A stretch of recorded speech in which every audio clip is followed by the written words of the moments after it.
조란 맘다니 뉴욕시장이 뉴욕시의 예산 위기가 최악의 수준에 도달했다며 부자 증세를 촉구했습니다.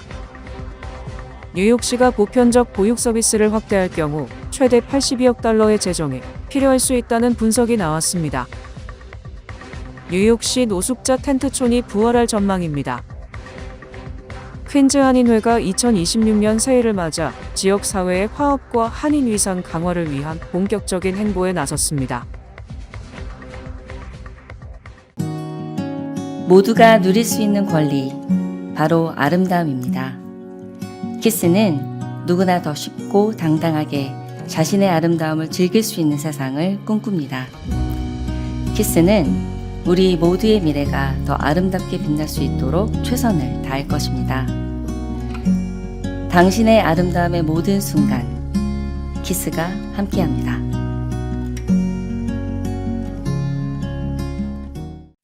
조란 맘다니 뉴욕시장이 뉴욕시의 예산 위기가 최악의 수준에 도달했다며 부자 증세를 촉구했습니다. 맘다니 시장은 28일 시청에서 기자회견을 열고 뉴욕시 정부가 차기 회계 연도에서 120억 달러 규모의 예산 적자에 직면했다며 부유층과 기업에 대한 증세 필요성을 공식화했습니다. 맘다니 시장은 에릭 아담스 전임 행정부로부터 물려받은 재정 공백이 글로벌 금융위기 당시보다도 심각한 수준이라며 심각성을 지적했습니다. 현재 뉴욕시는 향후 두 회계연도에 걸쳐 총 126억 달러 규모의 재정 적자가 예상됩니다. 이달 초 마크 레빈 뉴욕시 감사원장은 2026 회계연도에서만 22억 달러의 적자가 발생하고 이듬해에는 재정 공백이 104억 달러로 확대될 것이라고 경고한 바 있습니다. 맘다니 시장은 이 위기의 규모는 뉴욕시가 대침체 당시 겪었던 수준보다도 크다며 이는 명백한 재정 운영 실패의 결과라고 지적했습니다. 증세와 함께 지출 구조 조정도 병행하겠다는 방침입니다. 맘다니 시장은 에릭 아담스 전 시장 시절 약 60만 달러를 들여 개발했지만 사실상 쓸 수 없는 수준이라는 평가를 받은 AI 챗봇 사례를 언급하며 불필요한 예산 낭비를 바로잡겠다고 밝혔습니다. 그는 이번 위기는 어느 한 가지 해법만으로는 해결할 수 없는 규모라며 증세와 지출 절감, 행정 효율화 등 모든 수단을 동시에 추진해야 한다고 강조했습니다. 이어 시 정부는 공공재뿐 아니라 공공의 질과 효율성에서도 책임 있는 모습을 보여야 한다며 모든 예산이 가치 있는 곳에 쓰이고 있는지 점검하겠다고 말했습니다. 조란 맘다니 뉴욕시장이 생후 6주부터 5세까지 아동을 대상으로 한 고품질 무상보육 제도 도입을 추진하는 가운데 뉴욕시가 보편적 보육 서비스를 확대할 경우 최대 82억 달러의 재정이 필요할 수 있다는 분석이 나왔습니다. 최근 토마스 디나폴리 뉴욕주 감사원장이 발표한 보고서에 따르면 현재 뉴욕시 보육 시스템은 구조적 한계와 재정 불안정성, 낮은 이용 효율성 등 여러 문제를 안고 있어 단순한 서비스 확대만으로는 지속 가능한 보편적 보육 실현이 어려울 것으로 전망됩니다. 주 감사원은 5세 이하 아동에게 무상 보육 서비스를 확대할 경우 연간 최소 27억 달러에서 최대 82억 달러의 추가 예산이 필요할 것으로 추산했으나 시 교육국이 보육 프로그램에 활용해온 연방 재원은 줄어들고 있어 주정부와 시정부가 이를 대체할 안정적 재원을 확보하는 것이 핵심 과제로 떠오르고 있습니다. 한편 보육비 부담이 크다는 인식과 달리 뉴욕시 공공보육 프로그램에서는 상당한 미충원 좌석이 발생하고 있습니다. 2024에서 2025 회계연도 프리케이 프로그램 등록 아동은 56,184명이었으나 전체 좌석의 약 27%에 해당하는 15,200석이 비어 있었으며 이는 현실에 맞지 않는 제도 때문인 것으로 분석됩니다. 3K와 프리케이 프로그램은 주중 낮 시간대에만 운영돼 야간 주말 근무 가정은 이용이 어려운 반면 ACS와 HRA 바우처는 시간 선택의 폭이 넓어 이용에 용이합니다. 또한 지역별 수요 불균형으로 일부 지역에서는 좌석이 남지만 다른 지역에서는 대기자가 발생하는 문제도 지적됐습니다. 보고서는 수요 데이터를 기반으로 공급을 재조정하고 바우처 이용 아동과 DOE 프로그램 등록 아동 간 중복 여부를 파악하는 등 좌석 활용률과 비용 효율성을 높이는 개선책이 필요하다고 강조했습니다. 뉴욕시 노숙자 텐트촌이 부활할 전망입니다. 조란 맘다니 뉴욕시장은 취임 전부터 노숙자 텐트촌을 철거하지 않겠다는 뜻을 밝혀왔고 취임 후에는 뉴욕시경의 노숙자 텐트촌 철거를 금지했습니다. 그 결과 뉴욕 일원에 닥친 괴물 눈폭풍과 한파로 노숙자 10명이 사망했습니다. 사망한 노숙자 대부분은 공원이나 골목길에서 발견됐으며 노숙을 하고 있었을 가능성이 높습니다. 실제로 몇몇은 시의 노숙자 보호 시스템에 등록된 사람들이었다고 시장은 인정했습니다. 아무리 많은 지역 주민들이 뉴욕시 311에 전화해서 새로운 노숙자촌을 신고해도 뉴욕시경은 이제 그들을 처리할 수 있는 권한이 없기 때문에 민원이 해결되지 않을 예정입니다. 뉴욕시 위생국도 쓰레기와 인부는 제거해야 하지만 매트리스, 옷가지, 임시로 만든 판잣집 및 기타 물품은 그대로 남겨두라는 지시를 받았습니다. 퀸즈를 대표하는 조앤 아리올라 뉴욕시 의원은 맘다니 뉴욕시장이 노숙자들에게 잘못된 방식의 동정심을 보이고 있다며 뉴요커들이 분노해야 한다고 했습니다. 민주당 의원들도 맘다니 시장의 노숙자 텐트촌 철거 금지 정책에 대한 불만을 노골적으로 비판하고 있습니다. 맨해튼 어퍼 웨스트를 대표하는 게일 브리워시 의원은 주민들의 분노가 급증하고 있다고 했습니다. 길거리에서 배변 행위를 해서는 안 되고 길거리에서 음식을 먹어서도 안 되며 사람이 거주하는 상자들이 길거리에 있어서도 안 된다고 일침했습니다. 퀸즈 한인회가 2026년 새해를 맞아 지역사회의 화합과 한인 위상 강화를 위한 본격적인 행보에 나섰습니다. 한인회는 지난 21일 임원회의를 개최하고 설날 퍼레이드를 비롯한 연간 주요 사업계획을 발표했습니다. 퀸즈 한인회는 내달 28일 제3회 퀸즈 코리안 설날 퍼레이드를 개최하기로 했습니다. 퀸즈를 대표하는 문화행사로 자리잡은 이 퍼레이드는 노던 블러버드 156 스트릿 H마트에서 출발해 퀸즈 성당까지 이어지는 장대한 코스로 진행됩니다. 올해 퍼레이드는 더욱 풍성한 볼거리를 예고하고 있습니다. 한국금산군을 비롯해 우버, 시티뱅크 등 글로벌 기업과 단체들이 후원 및 참여, 의사를 밝힌 가운데 화려한 꽃차 행진과 전통 공연이 어우러질 예정입니다. 특히 금산군에서 직접 파견하는 사물놀이팀이 합류해 축제의 정점을 찍을 것으로 기대를 모으고 있습니다. 최근 정치권발 이슈로 인해 순회영사 업무 수요가 급증한 상황에 대한 보고도 이어졌습니다. 트럼프 정부의 이중 국적자 시민권 박탈 가능성 보도와 맞물려 국적 상실 관련 민원이 폭주하고 있는 것으로 나타났습니다. 이현탁 회장은 모든 예약자들의 수요를 충족하지 못한 점에 대한 양해를 구하며 시각을 다투는 업무가 아니라면 미리 준비해 줄 것을 당부했습니다. 특별히 우리 자녀분들 이중 국적 문제로 병력 문제 이런 어려움이 있는데 법적으로는 만 17세가 되는 3월달 이전에 하라고 합니다. 그런데 미리 15세 이전은 부모님만 오셔도 되니까 15세 이전에 미리 준비를 해주시고.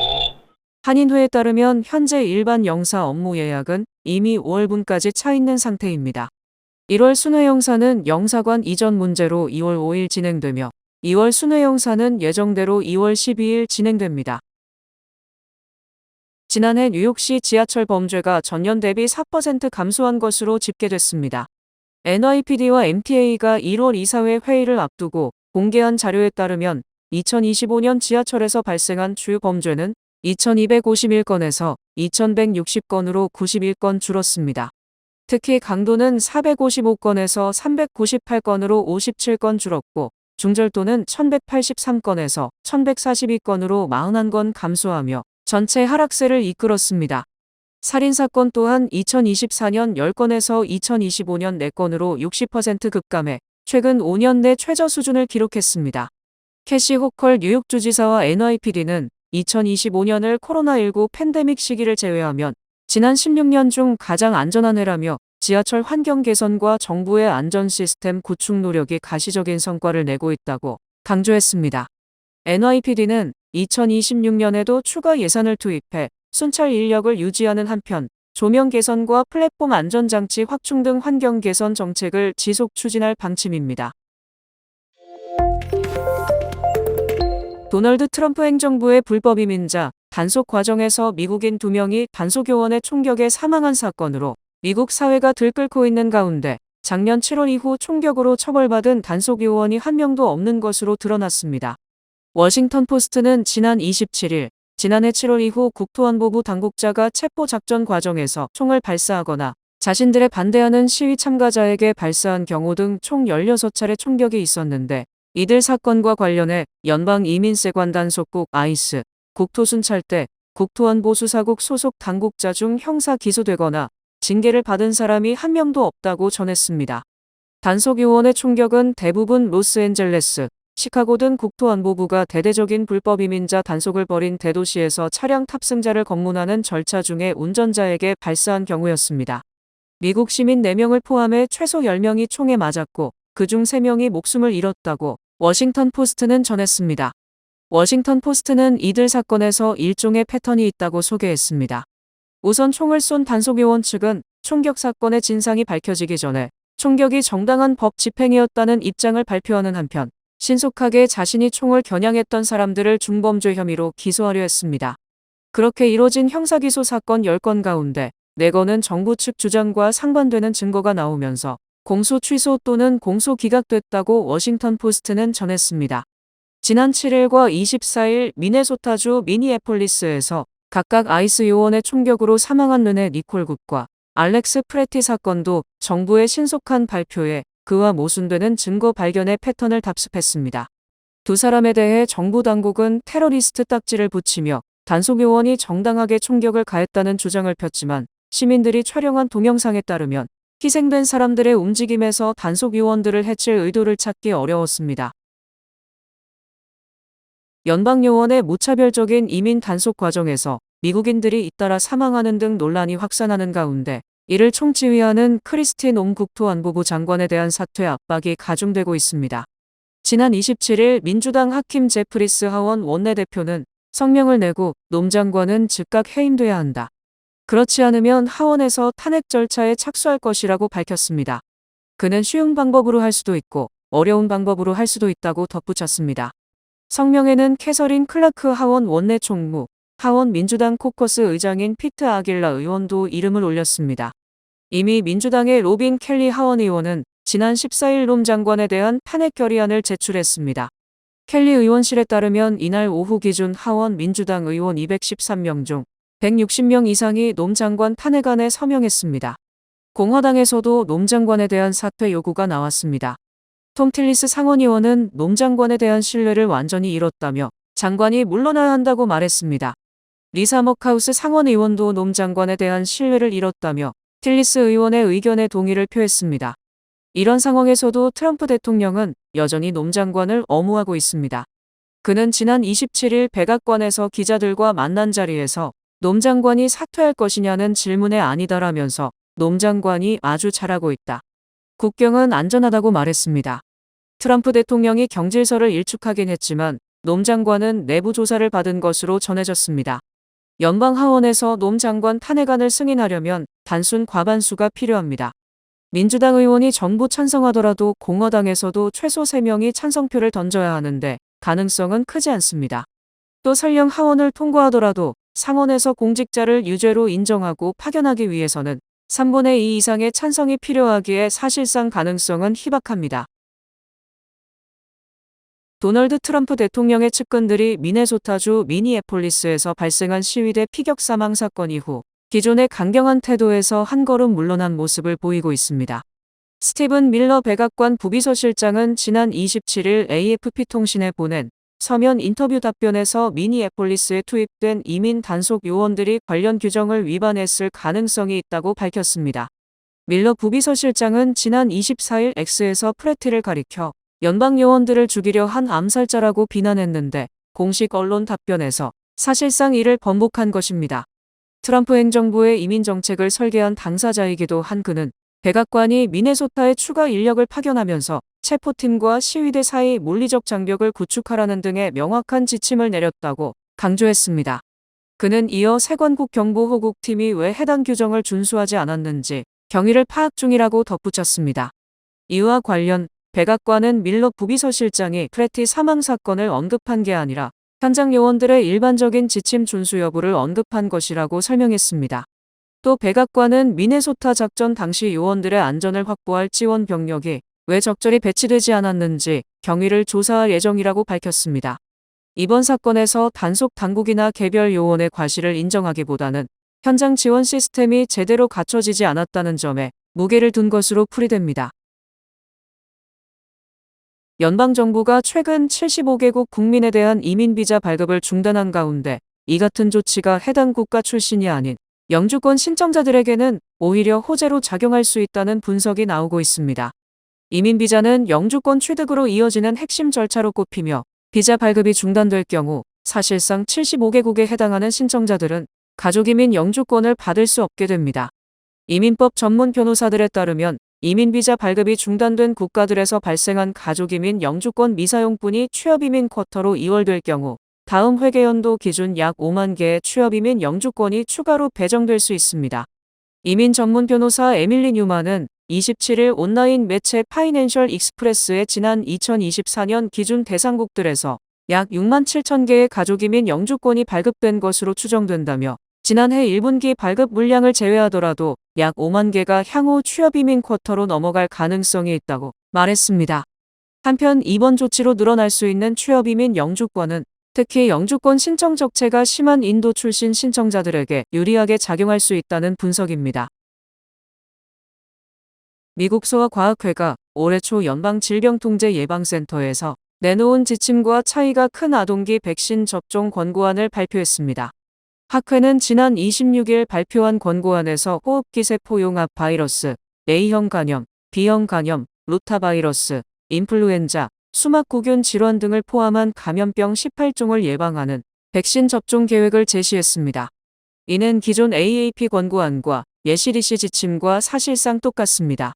소아과 분야에서 의학계와 의료계를 대표하는 AAP와 CDC 등 정부 보건당국기관들은 수십 년간 긴밀하게 협조해왔으나 작년에 도널드 트럼프 2기 행정부가 집권하고 백신 회의론자인 로버트 케네디 주니어가 CDC를 관할하는 보건복지부 장관이 되면서 정부 기관들이 AAP 전문가들의 의견과 다른 지침을 내놓고 있습니다.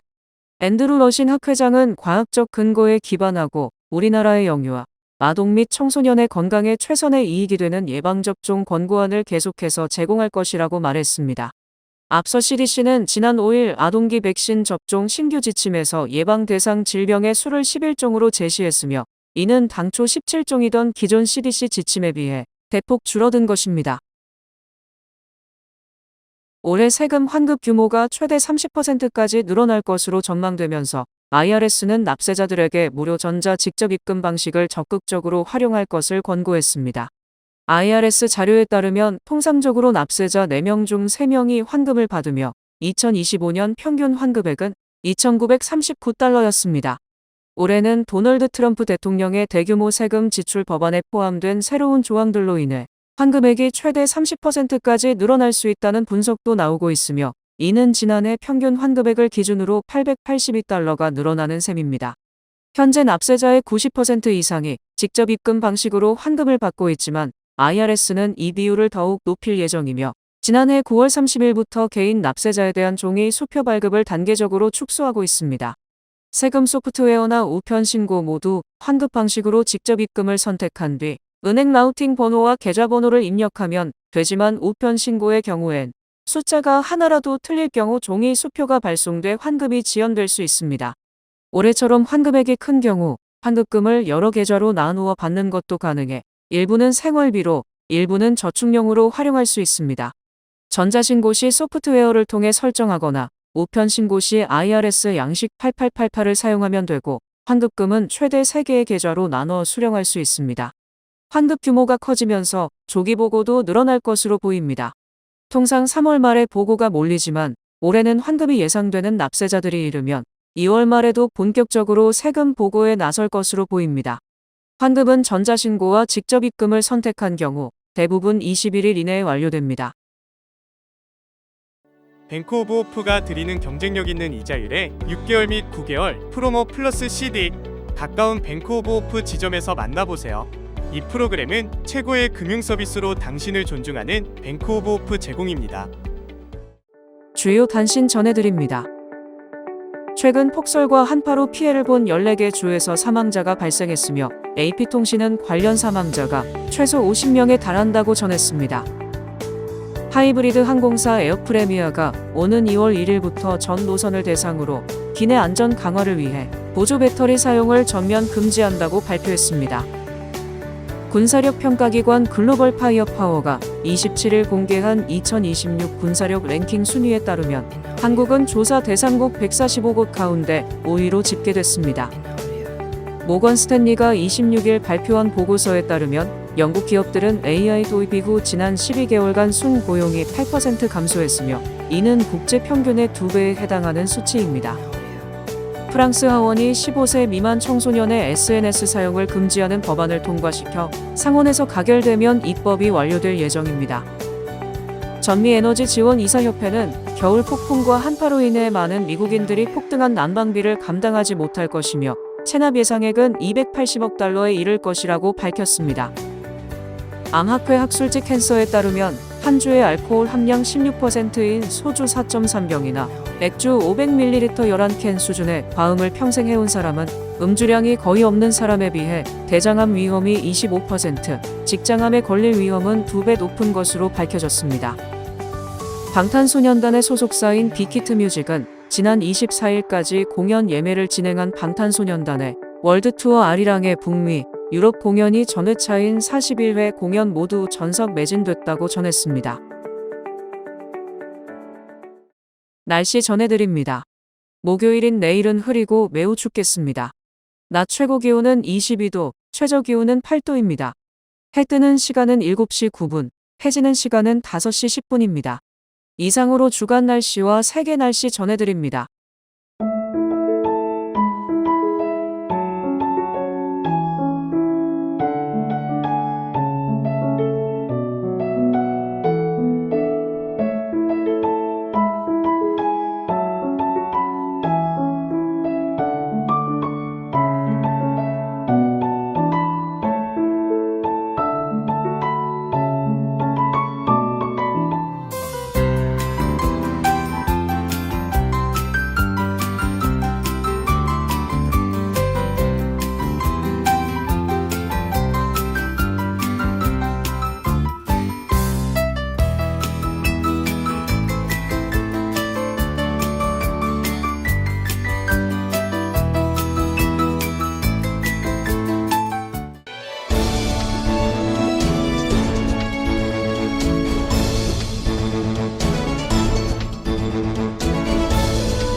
뉴뱅크가 새해를 맞아 고객 감사의 의미를 담은 3대 특별 서비스를 진행합니다.